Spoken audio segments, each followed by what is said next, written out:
Hi there, this is Steve Spurrier. You can join University of Florida Hall of Famer Shane Matthews and also the two-time SEC Player of the Year every weekday as he brings you all you need to know about the Florida Gators, including news, analysis, opinions, and some of the biggest names in sports. You can find him on Spotify, Apple Podcasts, Google Podcasts, or wherever you listen to your favorite podcasts. Or you can watch him live at 8 a.m. on Facebook, YouTube, or Twitter. You ready? 3, 2, 1.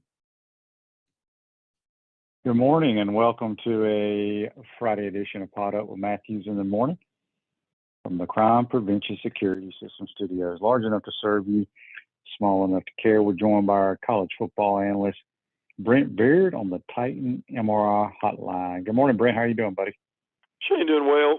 Good to be on with you. And as we head toward the national championship game, after enjoying the bowl game and starting to enjoy some basketball, but before we got a big weekend coming up in California because of Georgia and TCU, but plenty of things going on in the SEC. Yeah, no question. Real quick, talking about the Georgia. I wish Georgia TCU game out in California. I saw some posts on Twitter from some folks from Georgia that I follow and some friends. I guess the state of California has a law against tailgating. I don't really understand that, but they have made it clear that there will be no tailgating around the stadium. Now, I guess if you want to go a mile or two from the stadium, maybe you can do that. I just thought that was, I mean, Shane, why in the world do you go to the trouble of securing the game, paying the money that you got to deal with for that, and then not allowing fans to participate in tailgating is just beyond me. Yeah, it's very, very bizarre. So anyway, before we jump into and talk about the national championship game, a lot of stuff has happened in the last 24 to 48 hours in college football. Want to give us a recap of some of the news and notes out there? Yeah, I think certainly one of the biggest things as far as players, Sam Hartman from Wake Forest has committed to transfer to Notre Dame. So that is huge for Tommy Rees and Marcus Freeman, the head coach. Shane, does that surprise you at all that he's made that decision? There was a lot of people thought that he would transfer. Notre Dame has been mentioned, some other teams. So, and I've got 2 or 3 other things I'll mention real quick, but that kind of heads a list. That as far as players, that's one of the biggest things we've seen, but frankly, all week long. Yeah, I mean, I guess it doesn't surprise me now because, there's been word out there that that's probably going to happen. I know a lot of Gator fans, early on, even before our season ended, there was a lot of smoke out there about Sam Hartman, contacting Florida, whether it's true or not, and him possibly coming here. I do know that I think they did want him. I don't know if it was an NIL deal or people talk about, he had some health issues early in this year. I don't know if that was an issue coming to UF. We probably will never find out the truth. Right. But I think it's a really good fit for Sam Hartman. Mm-hmm. He's a heck of a football player. And let's be honest, Notre Dame has struggled at the quarterback position for a long time. Yes. And they're only going to get him for a year, but I think he can really bring something to the table for them. Yeah, I agree with that. And of course, I was at the Gator Bowl for Notre Dame, South Carolina, and they on that particular day they got some pretty decent quarterback play. But you're right, it's not over the course of the year. A couple other quick things. Kendall Briles, the offensive coordinator at Arkansas, is staying. Mississippi State made a real run at him, but he's decided that he will get a raise in pay, but he will stay at Arkansas as Mississippi State continues to look. People may not have heard this. This made a lot of noise. Jimbo Fisher is finalizing a deal with Bobby Petrino as offensive coordinator. Petrino was at UNLV for maybe a cup of coffee for a day or two after being 3 seasons at Missouri State. So that will be interesting to see if that marriage works. And also, Michigan's head coach Harbaugh has decided that after some overtures and rumors about discussion with the Carolina Panthers, that he is staying at Michigan, and which is really a good move instead of dragging Michigan through 2 or 3 weeks of flirting with NFL teams. He is staying at Michigan. So we wanted to throw those things out there real quick, Shane, because that was, frankly, a good bit of big news over the last 2 or 3 days. Yeah, the Zach Arnett taking over at Mississippi State after the death of Mike Leach, he's kind of cleaned house from the air raid, so to speak, all those guys. And it surprises me a little bit. Yes. When I look at Will Rogers, who has at least 1 year, maybe 2 more years of eligibility left, I think he's a really good fit for that air raid. Yes. I'm curious what his status is, because if Kendall Briles had taken that job, Will Rogers can't run Kendall Briles' offense at all. Right. Good Not point. even close. So I don't know what direction Mississippi State is headed right now. So we'll see. It's going to be interesting, but it kind of bothers me a little bit that they're kind of moving away from the Mike Leach stuff. And I understand that Arnett was only with him for, I guess, 2 years or what have you, but it is what it is, I guess. And I'm a little surprised that Jim Harbaugh is not going to go back to the NFL, but he's made it clear that he's going to stay at Michigan. So we shall see. Brent, the national championship game will be Monday night out in California, as we mentioned. Do you give the Horned Frogs a chance? Yeah, I think so. Now I still think Georgia probably wins the game. I still believe they have got the depth. I think they've got the consistency that they need, and they've had it throughout the season. But TCU has some real stars. Dylan Horton had a really big game with 4 sacks and 4 of the team's 13 tackles for losses against Michigan. I mean, you can't talk about TCU without Max Duggan and how well that he has played during this time. What's interesting too is they run a 3-3-5, which you can delve into a little bit. That really, if you don't go against that all the time, will cause some teams some problems along the way too. So, the thing that is disturbing for Georgia, and there's really no way to ignore this, is their pass defense, Shane. Frankly, the last 2 games has been very vulnerable. That is something that they have done a pretty good job at covering up.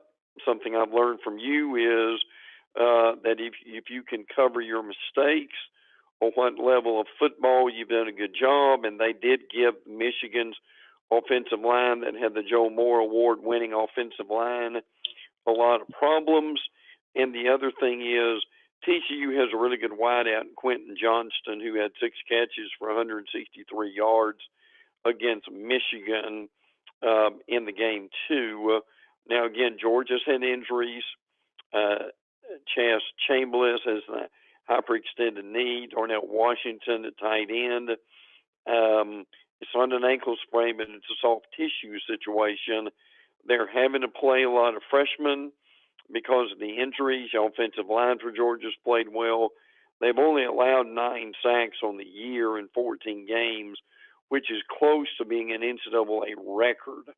So, Shane, I do think Georgia wins. I do think TCU could give them a lot of problems, but I'm very curious with Georgia playing against this 3-3-5. I'm not saying there's magic in that, but that may be something you just don't see every day. Yeah, you're right. If Georgia wins, they go back to back. Kirby will have 2 national championships at age 47, I believe. Yeah. Nick Saban didn't win his second until, do you know the exact age? Was it like late 50s? Like 57 maybe? Does that sound right? Well, he won it at Alabama in 2009, and he is 71 now. So you're right. For Kirby, he will be winning, particularly back to back, younger than basically anybody has. Yeah, it's quite a bit. And boy, did he get after his quarterback after they won Ohio State publicly. He was all over Stetson Bennett. But he's a good football coach, whether people want to believe it or not. He's done a tremendous job.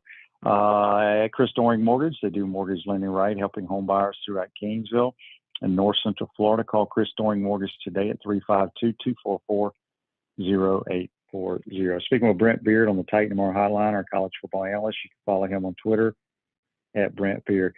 Let's go around the SEC a little bit. Alabama wins their bowl game. They fall behind 10-0 and then just put it on Kansas State. And it was good to see Bryce Young.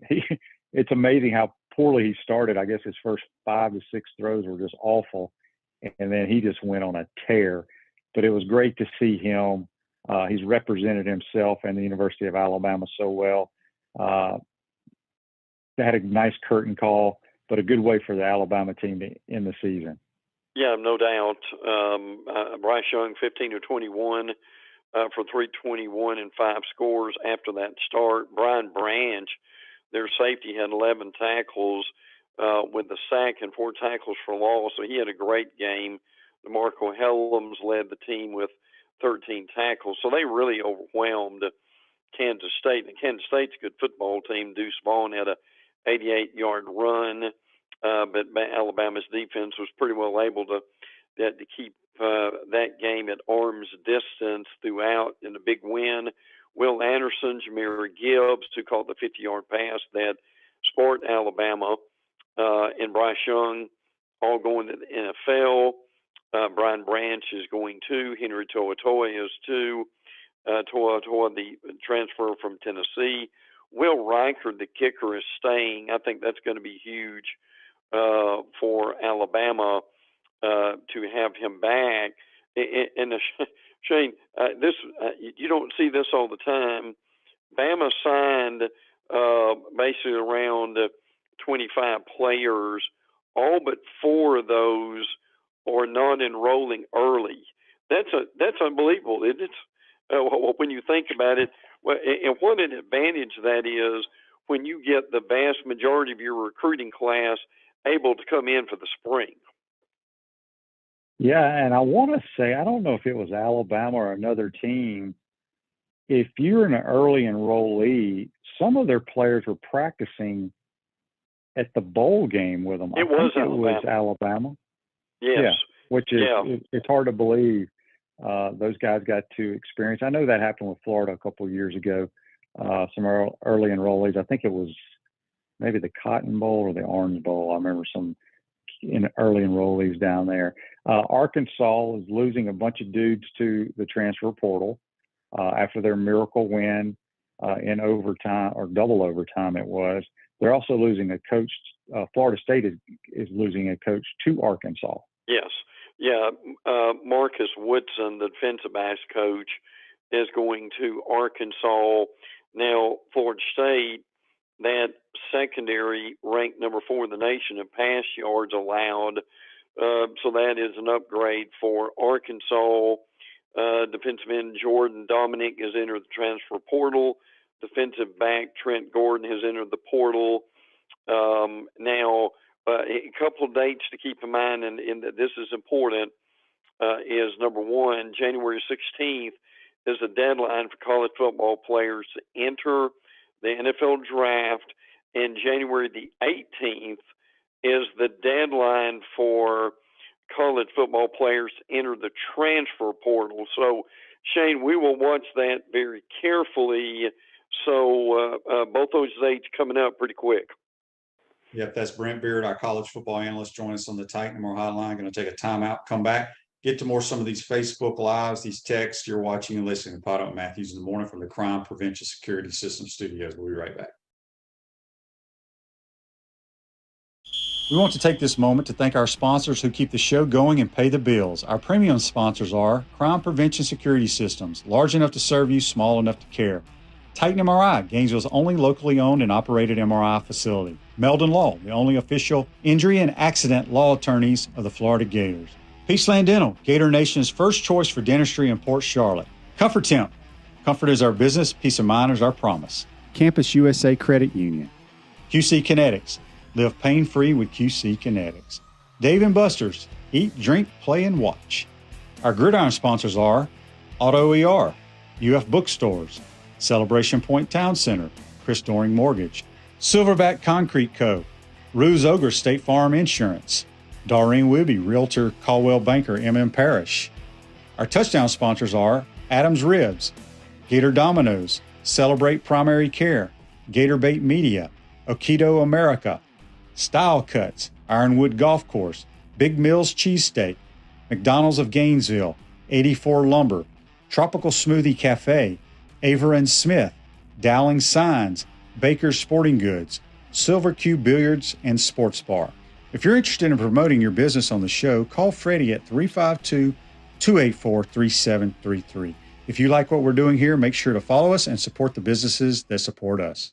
Pro football legend Emmitt Smith understands your joint pain. It does not surprise me that there are a ton of people out there that's in pain. That's why Emmitt is such a proponent of QC Kinetics, offering real lasting joint pain relief with non-surgical, all-natural biologic treatments. Whether it's a joint pain, ankle pain, shoulder pain, neck pain, back pain, hip pain, any kind of pain, the body eventually will break down when it's under that much stress. That stress can cloud your judgment to the point that you'll just say yes to the scalpel or yes to another prescription of pain pills. But maybe it's time for a second opinion from QC Kinetics. The reason why I would recommend this is because the natural biologics that QC Kinetics is providing you gives your body a chance to naturally heal itself. Restorative, regenerative solutions are here. Get lasting relief and live your life. Call QC Kinetics, 352-400-4550. That's 352-400-4550. QC Kinetics, 352-400-4550.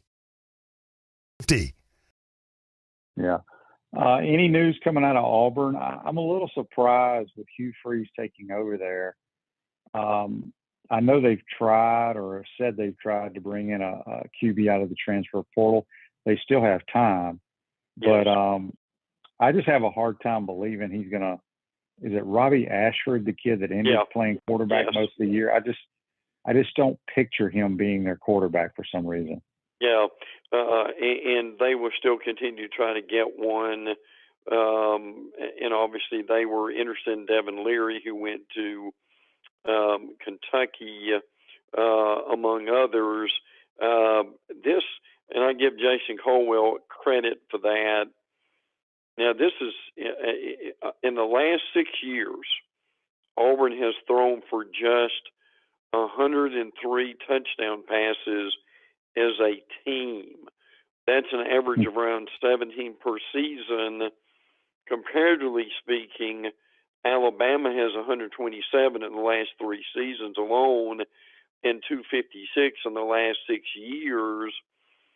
Georgia has had 166 passing touchdowns in the last 6 seasons. So this really backs up what you just said as far as how needed Auburn is in that situation where they've got to upgrade that quarterback situation. Boy, 103 touchdowns in 6 years, Shane, is not much, is it? Not in today's world, not at all. The Gators obviously have signed some guys out of the transfer portal that most people that watch this show or listen know about them, but let us know who the Gators have taken out of the portal. Yeah, everybody knows about Graham Mertz from Wisconsin. They've got a linebacker from Ohio State, Terada Mitchell. Caleb Banks is a defensive lineman from Louisville, and Memphis has a defensive lineman, Cameron Jackson. I do radio in Memphis, and the guys who I do radio with are pretty high on him. Look, these are pretty solid players. I'm not saying they are first-team All-Americans, but again, the thing we've got to remember is, are you meeting your needs in the transfer portal and in recruiting? And that's what this is about. So again, Shane and I push patience for Gator fans. I know they're not very patient at times, but I think these are guys, frankly, Shane, in one way or another, who can help Florida. Yeah. Are you in the market to buy or sell your home? Darlene Weeby, a realtor with Caldwell Banker, M.M. Parrish, will provide you fast, friendly, reliable service. Call her today, 352-562-1411, to help your dreams come true. The LSU Tigers laid it to Purdue, who was missing coaches, missing tons of players. There's also been a lot of rumors coming out of LSU. Have you heard those rumors, Brent? Yeah, I have. I don't. Yeah, awful news if it's true. Well, now what? And matter of fact, Brian Kelly went out of his way to say something a couple of days ago, that he said our coaches are in good standing, and we look forward to pressing on for the season to come. Yeah, he didn't elaborate on anything, but that's what he said. And there have been no further changes with that. Now, as you said, they destroyed Purdue, and Purdue was missing a lot of players. But Jaden Daniels played well, and the guy who really also played well was Garrett Nussmeier, who had a really good game, 11 of 15, 173, 2 touchdowns and a pick. So LSU finishes strong in the bowl game. Now, if they lost that game, they would have not ended the season as well as they wanted to. But still, if you go to Atlanta, that makes a difference. Malik Neighbors among the players coming back at wide receiver, and Aaron Anderson, the transfer from Alabama. And Shane, consider this a minute, and how much publicity will this game get next year? LSU, Florida State open the season, and Orlando. So that's going to be really good for the state of Florida. And I think that game is going to be a pretty quick sellout. And we could say both those teams certainly in the top 15 if they're not going to be in the top 10. Yeah, it will be a good one for sure. There's no question about that. Tennessee finds a way to beat Clemson. Clemson pretty much dominated the game, ran a ton of plays, close to 100 plays. Yes. But had to settle for field goal attempts, which they missed all of them pretty much. But I think Clemson, I don't know if they're going to be back in the 14 playoff next year, but I firmly believe that they would have probably been in the 14 playoff this year if Cade Klubnik had played a little bit more earlier in the year. They wouldn't have lost those 2 games. And that's just in my opinion. I think he's going to be a really good player. Yeah, and I agree with that. Now, Klubnik was 30 of 54 for 320 and 2 picks, ran 20 times for 51 yards. Now, obviously, Hendon Hooker declared for the draft. He didn't play. Joe Milton had a good game, to his credit. He was 19 of 28 for 251 and 3 touchdowns. But to your point, Clemson dominated a lot of the game. They dominated time of possession, total yards, but still at the same time, that the game wasn't close. Shane, 11 wins for the Vols, the best season since 2001. That tells you how long it has been. Aaron Beasley had 12 tackles, 2 sacks, and 4 tackles for loss. Walker Merrill, one of their wide receivers at Tennessee, is in the transfer portal. Their offensive tackle, R.J. Perry's in the transfer portal. Now, Jalen Wright, the running back, if you remember him, has signed an NIL event series, and he's coming back. So they lose some, they gain some, but the Vols went out in style with a big win over Clemson. They sure did. Not a whole lot of news coming out of Oxford, Mississippi with the Rebels. They didn't play well. They lost 5 of the last 6 games, didn't have a great recruiting class. A lot of guys have not signed. They haven't signed many guys out of the portal so far. Right. Or have you heard anything, any rumblings up in Oxford at all?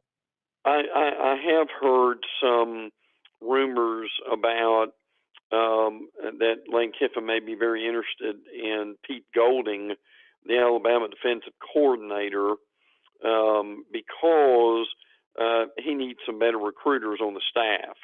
And Golding, who has drawn the ire of Alabama fans from time to time, is a good recruiter.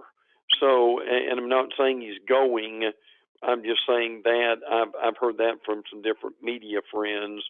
But you're right. It frankly has been just a real difficult ending of the season.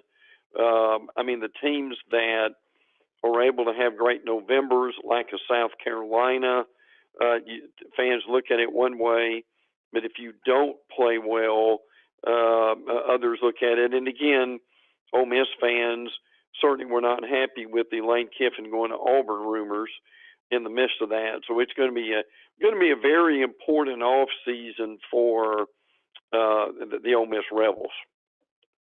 So bringing up Pete Golding possibly leaving Alabama, I thought I read or heard a rumor. Is there any chance Jeremy Pruitt goes back to Alabama? Yeah, they really want him badly in Alabama if that happens. And they also really like Bo Davis, who's with Texas. That Bo Davis is a really good defensive line coach. Jeremy Pruitt just had a very forgettable head coach tenure at Tennessee that went backwards.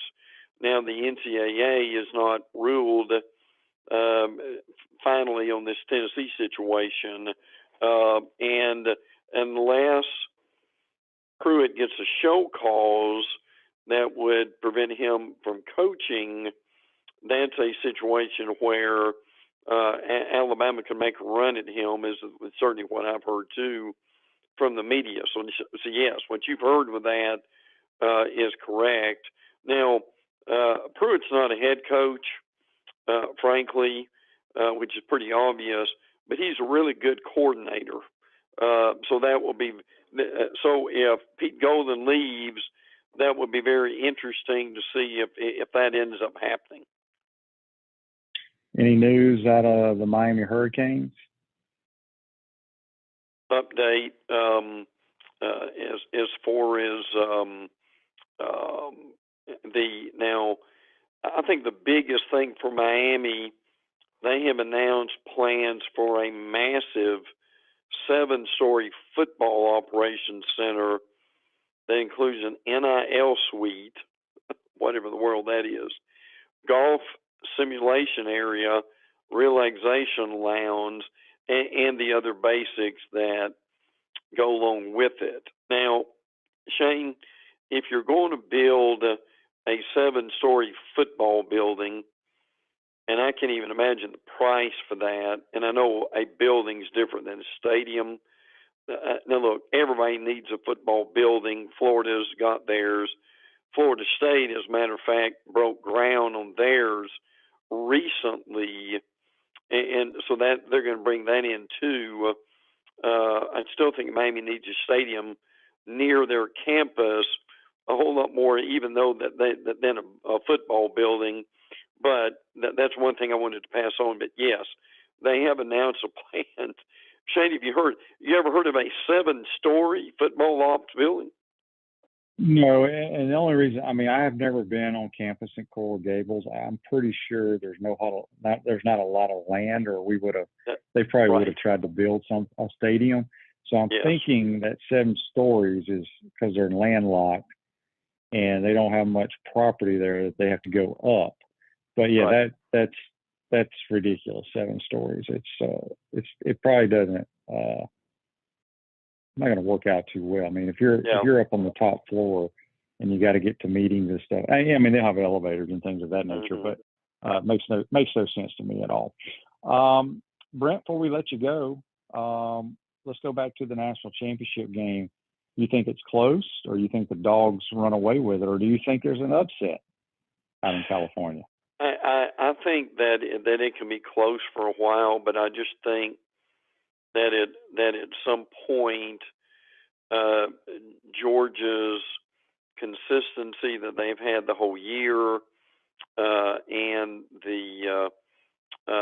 they played enough players now to where some of these freshmen or sophomores, as they like to say, that I think that's going to make a difference. For instance, Bear Alexander, the defensive tackle, linebackers Jalen Walker and Marvin Jones Jr. all played almost 20 snaps in that game, which I think made a big difference with it too. But I think the thing that disturbs me right now with Georgia, and Shane, I don't think you can fix this in a week, is in the last 2 games in the SEC championship game against LSU and also against Ohio State, they've given up 850 yards passing and 71 points.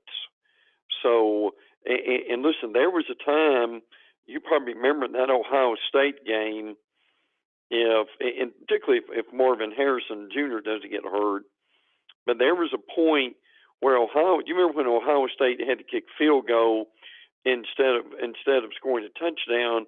If they'd scored a touchdown, then I'm not saying it would have been over, but it may have been almost insurmountable at that point. So, look, I know Georgia can deal with a lot of different things, but and I'm sure you've looked at this, but Shane, how much is that secondary a concern for you going into this game for the Dogs?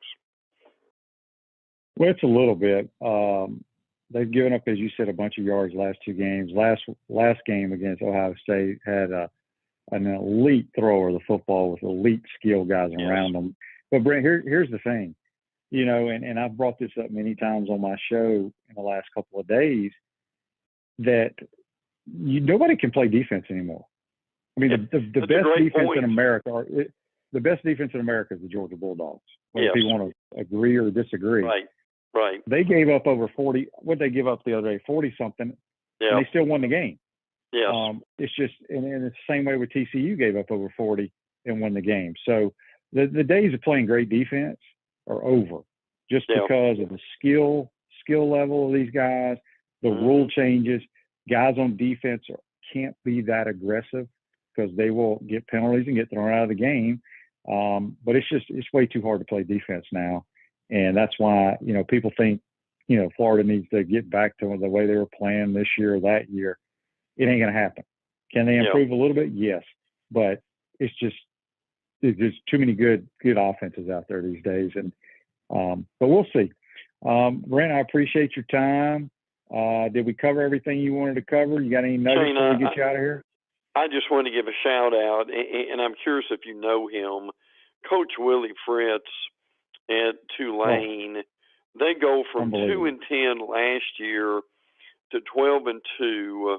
Had an incredible Cotton Bowl game, and I know it's outside the SEC footprint, although Tulane was in the SEC years ago. But Shane, have you seen a bigger turnaround in a while than what Fritz has done at Tulane? No, it was remarkable. And, a lot of people probably saw the score of that USC Cotton Bowl and were surprised. But if they saw how the game ended, they would be in shock. I mean, they were losing by 15 points with right around 4 minutes to go in the ball game and found a way to win. So, and I want to say that last year you said they went 2-10. The previous year during COVID, I think it was COVID, they had a hurricane where they basically lived in Birmingham the whole year. That's right. Yes. So that program has been through a lot, and Willie Fritz, I mean, give him credit. I want to say Georgia Tech wanted him, but he turned them down to stay at Tulane. And obviously Michael Pratt, their quarterback, is a guy that there are a lot of rumors about him coming to Florida, but it's not going to happen. But he's a good player too. But yeah, it was a tremendous win for the Green Wave. And also Grayson McCall has decided to stay at Coastal Carolina. Auburn was interested in that. A little bit of rumor about even Florida being involved. Now that's an academic thing because he wants to graduate from there, and there's a situation that we don't have time to even go into that involves his academics, and he's better off if he stays there and is able to graduate. But he is a very good quarterback in his own right. So, but Shane, that's kind of what we've got for the moment. Another fascinating week. No such thing as an off week anymore, is it, Shane, in college football? But just to remind everybody again, things might actually slow down a little bit after January 16th. That's a deadline for the NFL draft. And January the 18th, the deadline for players to get into the transfer portal or to stay put. Yep. Brent, great stuff as always. We appreciate your time. Have a great weekend. Enjoy the game, and we'll talk to you next week. Thanks, Shane. Always enjoy it. Take care. That's Brent. That will do it for today's program. Make sure you tune in, tell all your friends and family to follow our programs. We appreciate it. We love the comments. We love the questions, and we love you listening and being a part of our program. Take care.